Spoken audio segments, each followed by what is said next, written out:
This is RC. This is Tyrone. And this is Andrew. This is Carrie. This is Bridget. And this is Allison.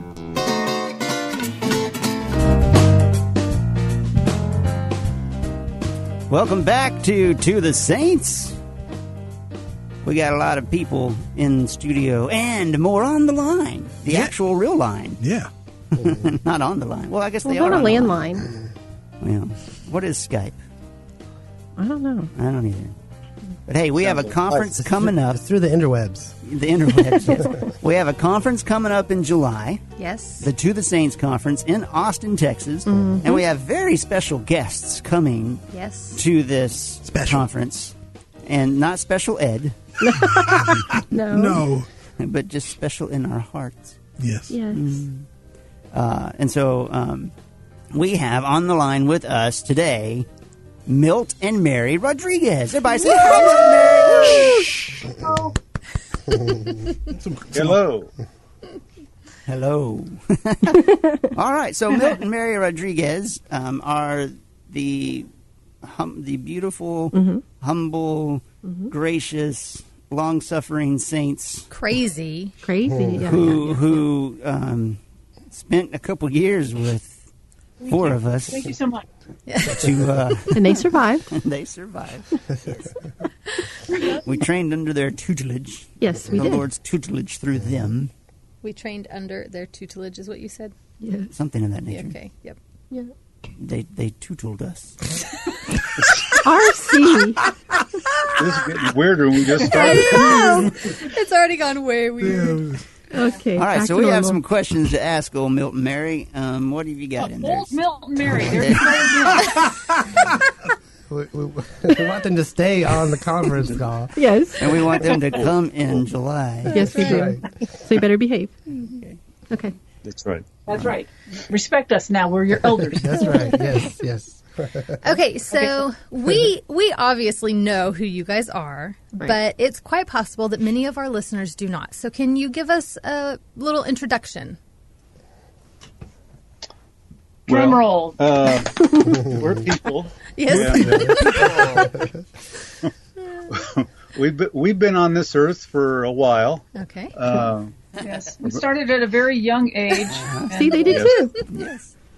And we've been kicking ever since. Yeah. But yeah, what we both, I'm going to give you just the real quickie. Okay. Okay. We came to the Lord when we were 20 years old. This was in 1973, kind of at the tail end of what they called the Jesus People movement in Southern California. And a lot of hippies, a lot of young people were getting saved all over the place. Kind of started there, though. And that's when we gave our lives to the Lord and actually learned a lot about community, organic church life, body life, whatever you want to call it, during that time, because there was a lot of that happening at that time. It was just spontaneous. It wasn't really intentional. It's just because it was the nature of the people involved. We were called Jesus freaks by some people. And we were all about Jesus. And we just loved Jesus and one another. So we got saved during that time, and we were involved in a church that I would say was definitely organic in the very beginning anyway, down in San Clemente, California. And we were part of that group for about 7 years. And we learned a lot about Jesus. We learned a lot about the church. We had some really great experiences. We all kind of lived within a few blocks of one another in a really nice beach town. And only a couple blocks from the beach, which was nice. And so we spent all our time together as much as we possibly could. I mean, we had jobs and all that, but we, as much time as we could, we spent together, and we really became a close-knit family. And so we had, for about 2 years, we had a really awesome experience of the Lord and His church at that time. But then things started to change, and it got more institutional as we went, as it grew.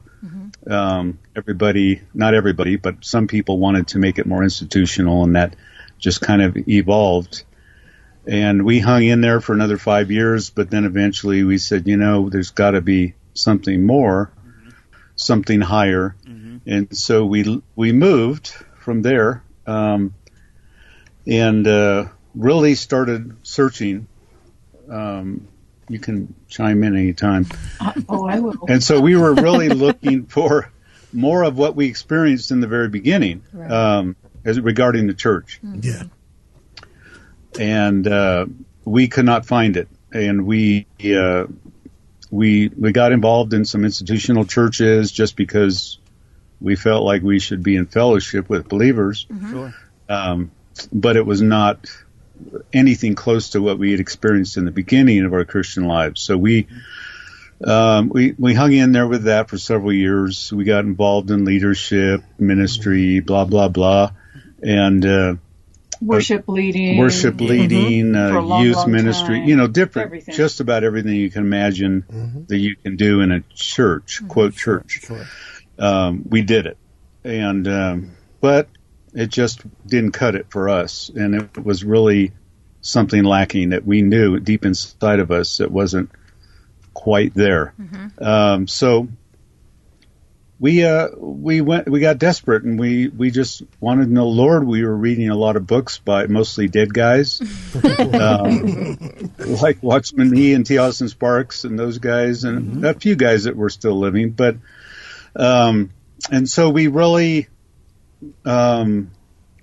we didn't know what to do. So we just started opening our home and inviting people to come over. And through that, we learned basically that doesn't work. A lot of what not to do. Because we didn't really know about like detoxing and all that stuff because we cut our teeth on this stuff. So it was like we didn't know how to help Christians come out of the religious system. Yeah. So we'd have these meetings in our home, and people really enjoyed it, and we'd teach them about the Lord and things we had learned, and we still didn't really know that much ourselves. But we were just teaching them what we knew, and then, of course, they wanted us to be their pastors and have a worship team, and here we go, So we said, no, that's not what we're doing, and they just couldn't get it. So we tried that several times. And we gave up on that. And then there were some folks up in Northern California that wanted us to come to help them start a new group that they felt like their vision was somewhat organic in its scope. So we moved up there and helped them, and we had a pretty good experience. I would honestly say that it was similar to our original experience. It was bigger. There were about 35 people at one time. But after about 3.5 years, we didn't know how to plant churches. We didn't know what do you do when problems crop up. Right. And they did, of course.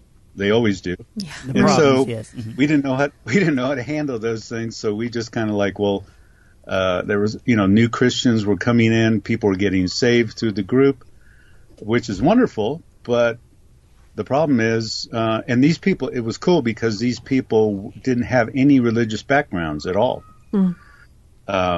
So they were kind of a clean slate, so to speak. But the problem was they had friends and relatives who were Christians. And so their friends and relatives were asking questions like, well, what's the name of this church? Right. Yeah. And they would say, well, we don't really have a name. And they would say, well, who's the pastor of the church? Well, we don't really have a pastor. What? And they would say things like, well, it sounds like a cult to us. Is that a cult? Yep, I get it. Yep. That's usually the next thing. And so they'd come to the meetings asking these kinds of questions. Well, are we a cult? Sure. And no, we're not a cult, And so we had about half the group at one point wanting to become more institutional, and the other half saying, no, we don't want to do that. So anyway, the group split up, and we kind of bailed out before that split actually took place. We just said we don't want to really have anything to do with this, and so we bailed. And then, anyway, make a long story short, we eventually moved to a place called Jacksonville, Florida, where we heard that there was an organic church forming there with some people that actually had experience doing that. And we got involved with that for several years. And during this time, the Lord really started speaking to us about planting churches, that we had He was making our vision of the church, of His purpose, really clearer to us. And so we felt like, we didn't really have, except for the Jesus People days, we didn't really have that much experience in intentional organic church life. So we moved to this group in Florida and experienced a wonderful time with those saints. And then we felt like the Lord was calling us to Colorado to begin planting churches. So since then, we've been planting churches all over the country. Past 8 years. And international. Internationally, we worked with other brothers like John Zenz and Frank Viola and others. Helped to plant a church in Gainesville, Florida. And then after that, we pretty much went full time doing this, traveling around, just finding groups that were interested in helping them, doing conferences and planting these kinds of churches all over the place. And we're still doing that. We're back here in Colorado now, working again in this western part of Colorado. And we've done some training of some younger folks. Young people. Yay! Not old people. Kind of next gen people, or whatever you want to call them, who now are in the process of planting churches on their own. So that's very encouraging, very awesome.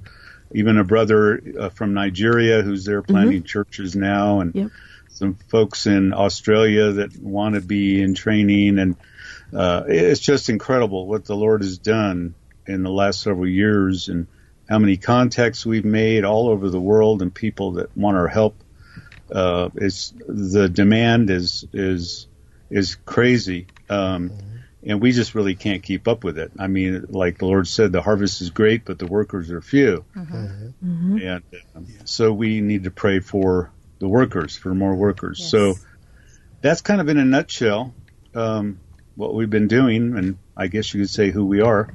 Yeah, I guess so. Awesome. I'd just like to point out that something Milt said that may not have stood out very much, but we moved, and then we moved, and then we moved. He said it 3 times. Right. And it's like, we will go anywhere for the Lord in His house. And I would like to see more Christians that are willing to do that. Yes. Yeah.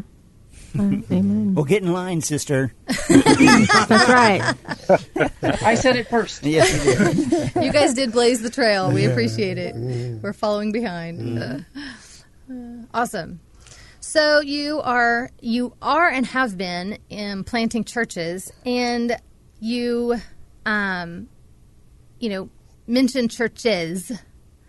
So my question, obviously, I know the answer to this, but it's for our listeners who aren't as familiar with kind of anything that we're talking about, is what does planting a church look like? Because how do you plant churches? Usually someone starts a church and then stays on as the lead pastor / CEO, and, is that's their gig. Like, that's their business. That's their They've thing. been sent by a board to do this at this place. Yeah. Right. So then they remain. Right. So what does what the Lord has called you all to do look like? Well, it's very different, as you can imagine. Hopefully you can imagine this. It's much more in keeping with what we read in the New Testament story, with, of course, not a whole lot of persecution yet. Thank God. We're kind of thanking God for that at this point. Paul went to a town, and a lot of times he was kicked out of the town, and he had to leave. He didn't have any choice. But yeah, we only stayed for a a temporary time. And what I mean by that is we're kind of thinking right now that 6 months is a minimum, and it could be anywhere's up to a year we'll spend with the group. And what we do right at the offset when we first talk to the group is we tell them what the church isn't and what the church is, at least from what we've seen so far in the vision the Lord's given us. And according to the scriptures, of course, that's the first revelation. And so we tell them that we're not here to be your pastors. We're not going to be a board. We're not going to have a board. Hopefully you won't be bored. And there's not going to be a staff. There's not going to be any paid religious leaders. Right. We're going to have an expression of the body of Christ. Yes. Yeah. That means he's the head, we're the body, and he expresses himself through us. And so our ministry is mainly one of training and equipping the saints to do the ministry. Yes. Like it says in Ephesians 4. We don't do the ministry. We equip them to do the ministry. Yes. So our ministry is as equippers and trainers. And so the planting really is bringing a foundation of Christ, which means so they would have a revelation of Jesus Christ that they've never had before, and that they would come to know him in a deeper way and come to experience him in fellowship and abide in him in a deeper way. Not just going to a meeting once a week and listening to a sermon, but the saints themselves would come to know him intimately on a moment-by-moment basis. Yes. And that's very important because that's the foundation for everything. Yes.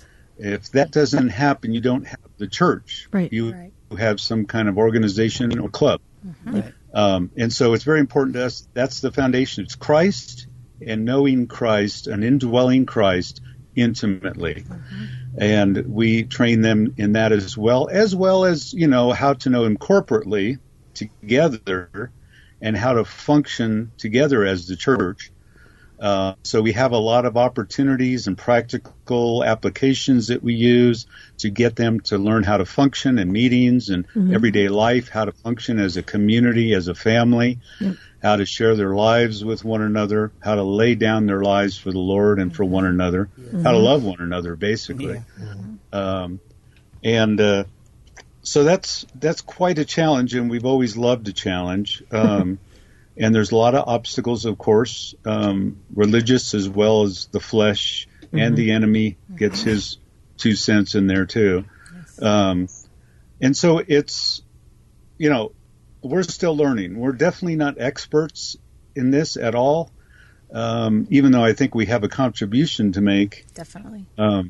We feel like we're just starting. I mean, we feel like we're just learning all the time. Every church that we plant, we learn something, and we learn from our coworkers, from all those people that we work together with, people that we've trained, people that we've known that have more experience than we do.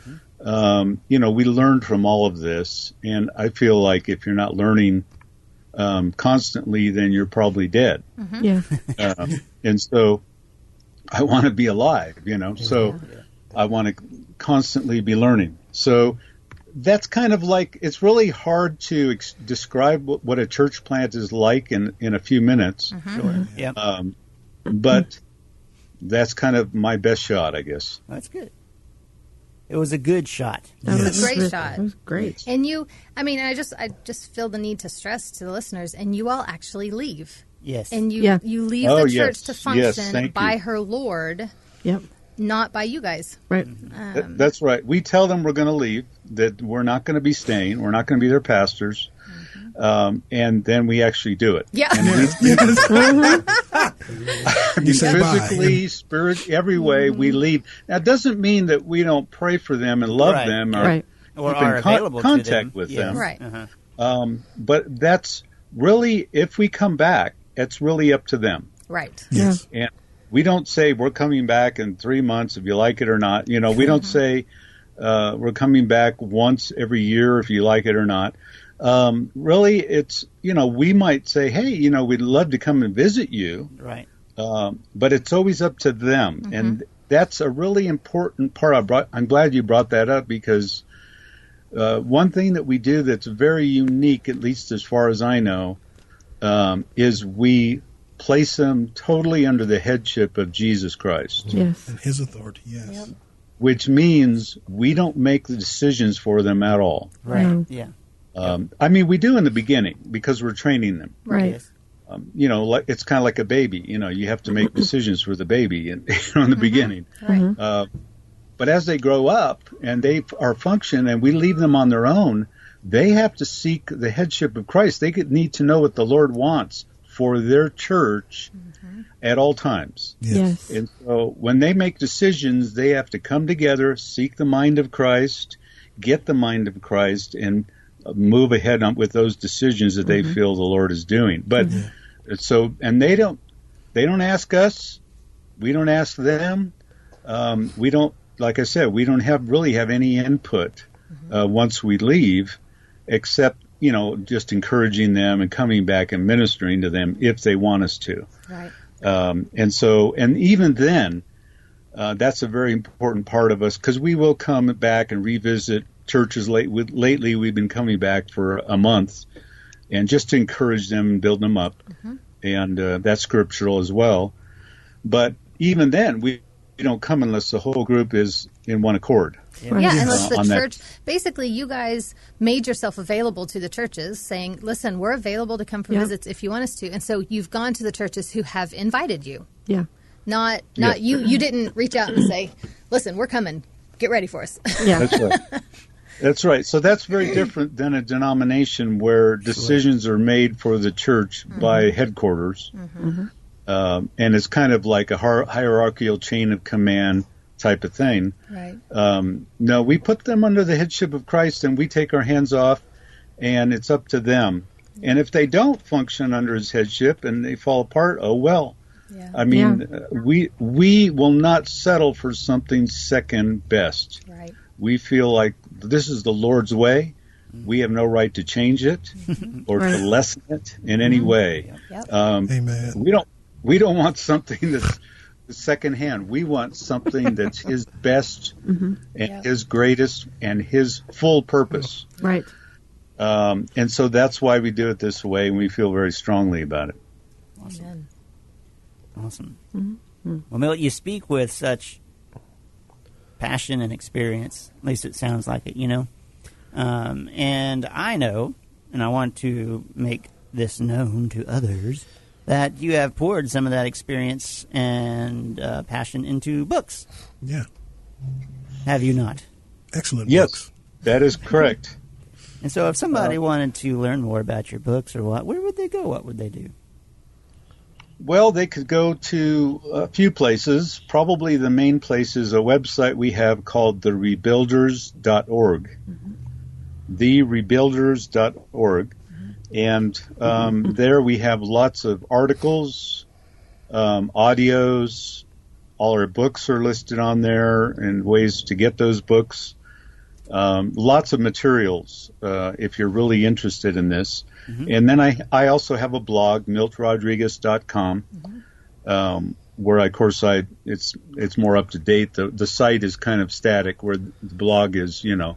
I'm always adding to it. I'm always writing things on it. Okay. Not as much as I'd like to, but and then we have other things going on there, and we announce anything that's happening that we feel is would be helpful to our readers. Yeah. So I've written 9 books, I think, something like that.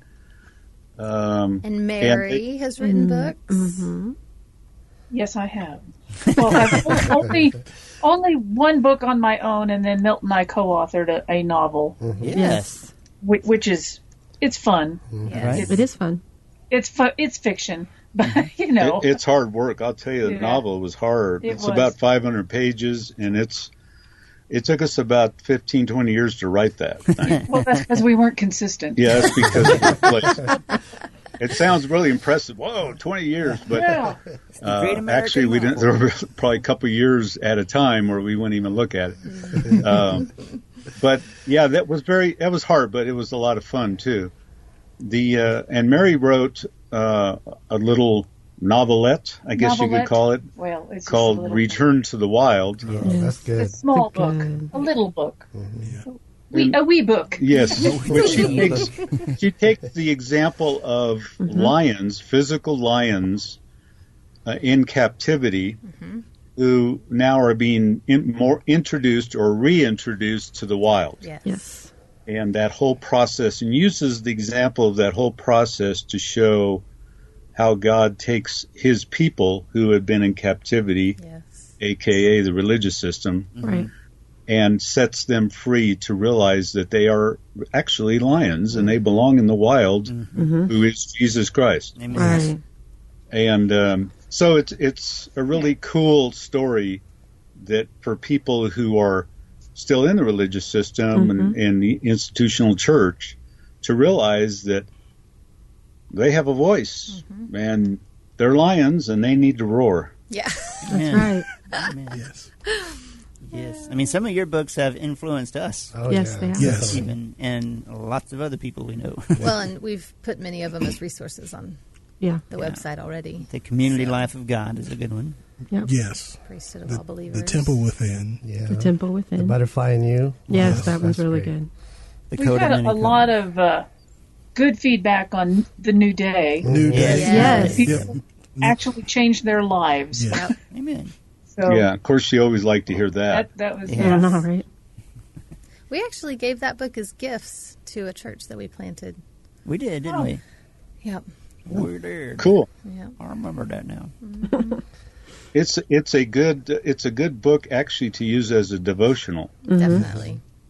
And just spending time with the Lord in the morning, reading an excerpt from that book, because it's written as a letter from the Lord to you about who He is, Yep. especially pertaining to His newness, Yes. if that's a word. It Yeah. is. Yes, it is. We We make make up up words all the time here. So We learned it from you. We did really learn it. have to, Yep. because you can't explain him without making up stuff. yeah. Or not, Yeah, No. words. I know what you mean. Words He's so do new, not- you got to make up a new word. Yeah. Yeah. I mean, our language is so limited. Yes. And he is so unlimited that we have to, yes. I mean, you could speak in tongues, but then you'd have to have an interpretation. Exactly. Yes. Yeah. That's right. That was a joke, actually. And the interpretation would probably have to make up new words, too. It would, wouldn't it? oneness. Yeah, so we're very excited about what the Lord is doing. Just kind of a update on things is that the Lord in our lives, the Lord seems to be moving us into a new phase where we've kind of like relocated here to Western Colorado, and we feel like He wants us to make this kind of our home base, All right. meaning that we would live here, but we would, because we travel, that's nature of the work, and so we will go in and out from this place, and we're also planting a church here, Amen. so that's exciting. Yes. But also, the Lord is using us to make connections with people all over the world through the books and so forth, and the blogs and all that, and people who really want help. They really want to know the Lord deeper, and they want to know the church, and they want to start groups like this in their city or country. And so I just talked to a brother yesterday in Guadalajara, Mexico, who is very serious about, he wants to, I've got 4 brothers right now translating our books into Spanish. All right. A couple of them in Chile, and now this brother in Guadalajara. And anyway, so they really are serious about getting this message out to their countries. There's folks in Australia, there's folks in New Zealand, there's folks, all over the place, all over the U.S., that are starting new groups, and we're helping them start those groups. And it's really more than we can handle, like I said earlier. So it's kind of overwhelming. But it's just we feel like the Lord wants us to focus more on that right now. And we still will do the planting, the training, and all that. But hopefully we'll find time for all this stuff. Need more hours in a day. Awesome. We need a Milt and Mary clone or two. Yeah.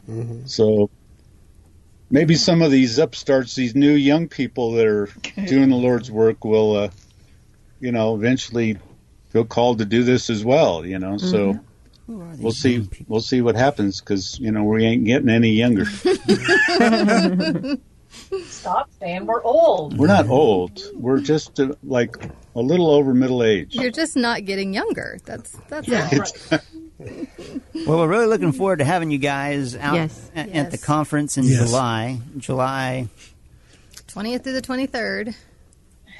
Yeah. He's testing it. That's going to be a really exciting time. Yes. Yes. We're very excited about that. To reach out to anyone really in the world who seems to have a hunger and is seeking the Lord in this way, and especially people who are serious about Him and His purpose. Yeah. We want to meet them. Yes. And help them in any way we can. I know you guys feel the same way. Definitely. All right. Oh, and that's another way to get our books at a great discount. That's right. Yes. Come to the conference. Yeah. I will be there selling the books at a great discount. That's right. Fantastic. You can get them to sign it for you. Maybe. I'm sure John Zenz will have his books there as well. Yes, he will. We plan on talking to him next week, don't we? Yep. Yeah. Awesome. Yeah. So go for it, Milt. We're very excited about it. And so all you listeners out there, you come on out to Austin, Texas. That's right. Come on. July. It's going to be held at the Wyndham Garden. Wyndham Garden Hotel. For more information, they can go to ToTheSaints.com. Man, I keep pointing to Andrew and Bridget keeps answering. Well, it's because Bridget can't see you. Thanks, Milt and Mary, for being with us today. Thank you so much. Yeah, we love you. Thank you, guys. Love you. Love you And too. until next time, this is RC. This is Andrew. This is Tyrone. This is Allison. Miss Carrie. This is Bridget. And that was Milt and Mary. Mary. We didn't see you pointing at us. I know, right? We love you guys. Love you too. Love you. You too.